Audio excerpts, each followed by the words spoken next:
This is Audra Dahl, and I'm so glad you're here to join me on this side of the couch.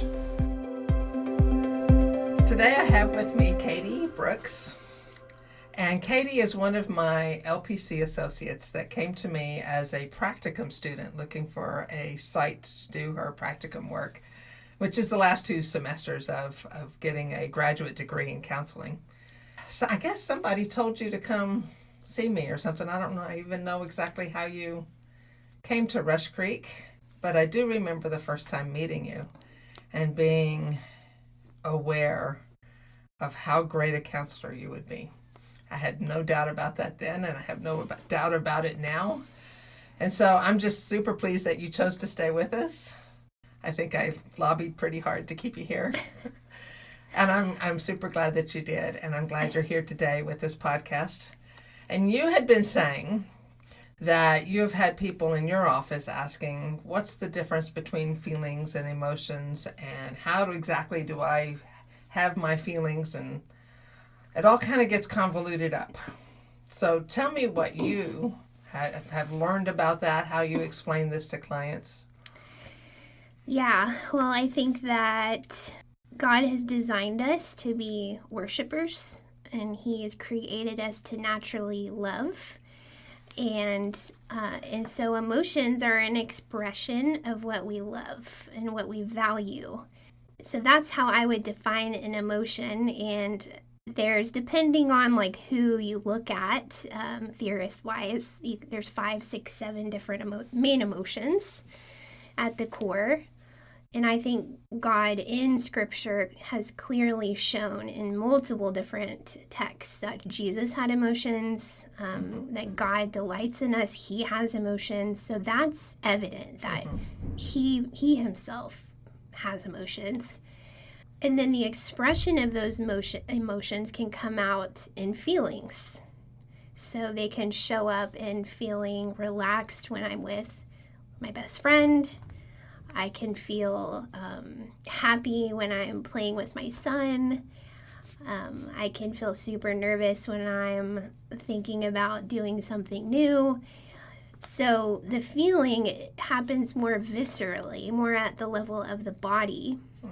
And you can actually have feelings that are not attached to an emotion. I think that emotions always show up in a feeling, but a feeling do not always show up emotionally. And here's what I mean by that is, okay, so... Yeah, because I'm kind of interested in that one. Your face is looking at me like, what are you talking about? Okay, so I have had an interest in OCD, and I think you know that. I've started to like lean into learning about OCD, and what I've learned about OCD is low serotonin levels in the brain. That shows up with rumination. That shows up with repetitive behaviors. Okay, also ADHD. I have a big interest in adult ADHD, low dopamine. So that's going to manifest in physical feelings like a racing heart, feelings of anxiousness, feelings of distractibility, sometimes frustration. Adult ADHD comes with a lot of frustration, but that's not necessarily tied to some of those deeper core emotions. Now they can be, but an emotion will always show up into a feeling. Okay. Does that make sense? I think so. So like some examples would be, an emotion would be anger, and showing up in your feelings as, like for me, a ball of fire in my stomach. Yes. Or exactly. An emotion called disgust would show up in my feelings as that chill that runs down the back of my neck when I see roadkill. Yeah. Yeah. Like feelings can be on your face, but an emotion is felt literally in your bones, in your soul, if you allow yourself to be vulnerable enough to feel it. Yeah, that's true. I mean, the soul is, by definition, the mind, the will, and emotions. Yes. Yep. Right? So it includes those. So the feelings then are the more of the physical manifestation of that emotion. Absolutely. So when we work to manage those feelings, and manage emotions. Mm-hmm. Are we working more with the feelings or with the emotions? So I think that is an awesome question. And what I would say is the goal would be to address the emotion, because the emotion always shows us what we love. It always shows us, do I love God above myself? And He has designed us as creatures to naturally express worship and love. And so ultimately we're here to worship and love Him. But I know that we're constantly fighting the battle of worshiping Him versus us, others. Anything. Anything. And so we almost have to maybe sometimes pass through the feelings to look at the emotion and see what do I love. Now you can skip to the question, okay, well, where is your heart positioned? Is your heart positioned in this situation towards Him or towards yourself and your flesh, if we want to go in that argument? That's a good question to ask, but I think that there is we would be not, like, we would be missing science if we didn't say, like, let's look at the body and address the body here. In working with trauma victims, you have to address the body, because what happens when you go through trauma is you literally disconnect with how to feel. But there's definitely still emotions occurring. Yeah. But feelings, we disconnect. Like, that is so normal for a trauma victim. That is a survivor response. And so working with a trauma victim, because I have the trauma-informed yoga in my life, very much so, we're addressing ways to feel again. And that means creating a space where the nervous system can come into a state of calamity or more peace, tranquility. And so then from there, we can engage in conversations or in exercises that look at the sadness behind the trauma, that look at the fear behind the trauma, that look at... Yeah, that's kind of what I was just running through my head as you were talking, is that sometimes what we're feeling can be misinterpreted for what emotion we're actually having. 1,000%. Yeah. Right? So, like, a lot of times people will be angry about something, but really what they're feeling is, or the emotion they're having, rather, is they're hurt. Absolutely. Or they're sad. Absolutely. And it comes out as anger, and their body is used to responding that way, and that implicit memory kicks in and says, oh yeah, I felt this way before, I was angry at that time, I must be angry. Or unconsciously we go, I don't like to feel sad, I don't like to feel hurt, I'd rather feel angry because that feels nice and powerful. Nobody's going to mess with me when I'm angry. Yeah, and I think that's kind of the journey in the work, and where the Lord can be He is so compassionate, He's so kind to be patient with this process, because we could be legalistic and say, get over it. We could do that, and that's done and said, but I don't think that that's how the Lord works. I think He meets with us in this, and He's patient with us in this, and I have an example of just a few days ago. I was home, and I remember I was alone, and I actually said in my mind, I feel bored. I feel bored. And I literally never say that, because I don't ever put myself in places to be bored. Then I kind of went down this mental path. And then I made some, choices of, to go do things. And then at the end of it, I sat down, and I cried, and I said, I'm really just grieving. And it's so interesting that what I thought was boredom, then behaviorally I started making these choices, and then at the end of it was grief.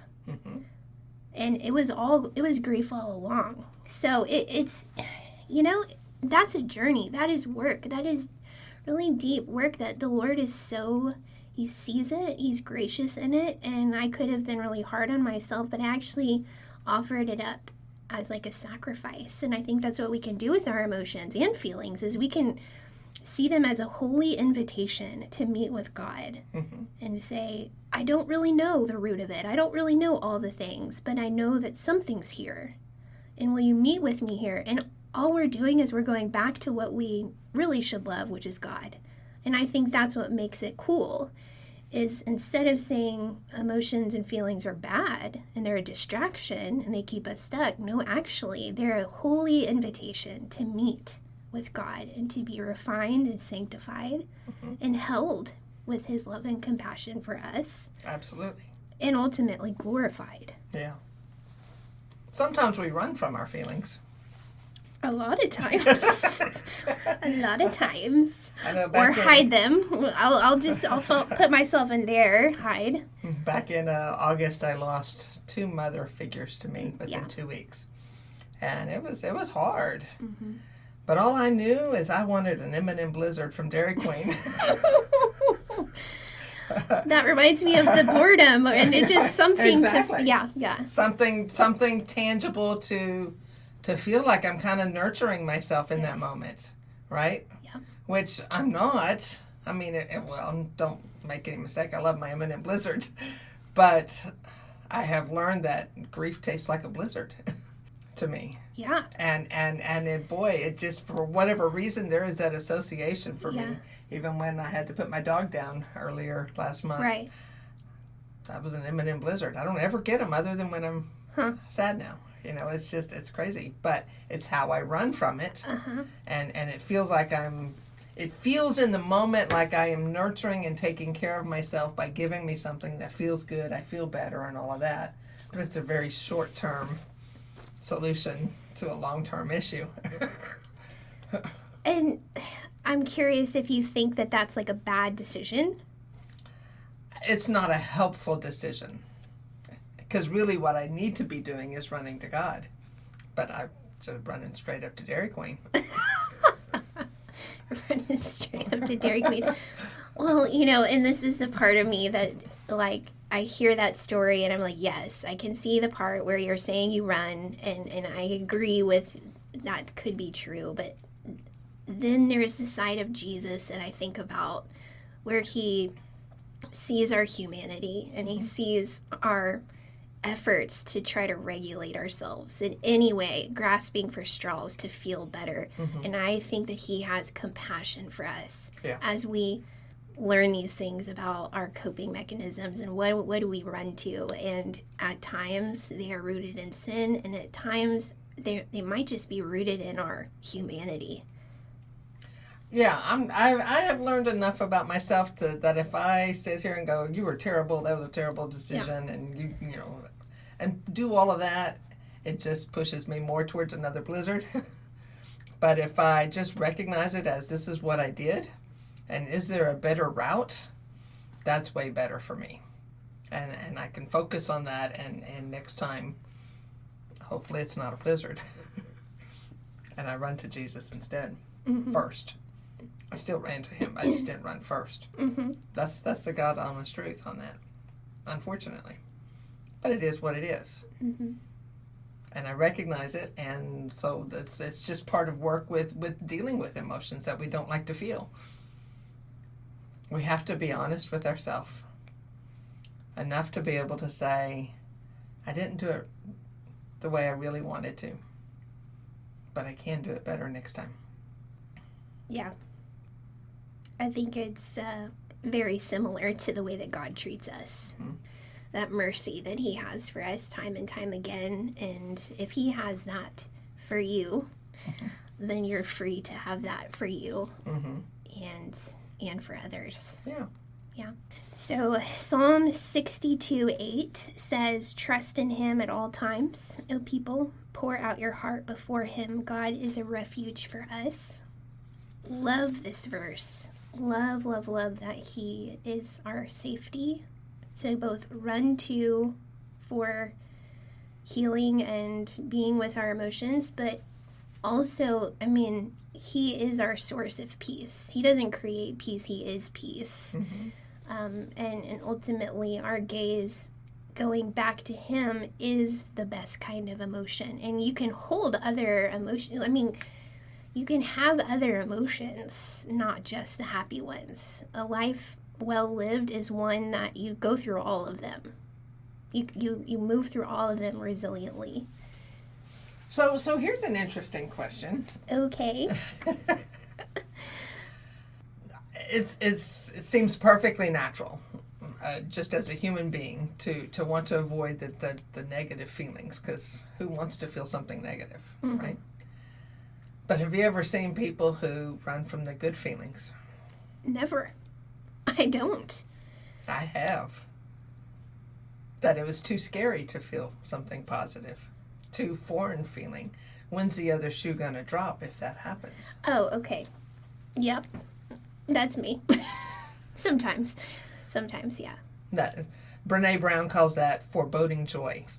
Yeah. Right? It says, I feel this joyous thing. When's it going to end? I had it with my beloved dog.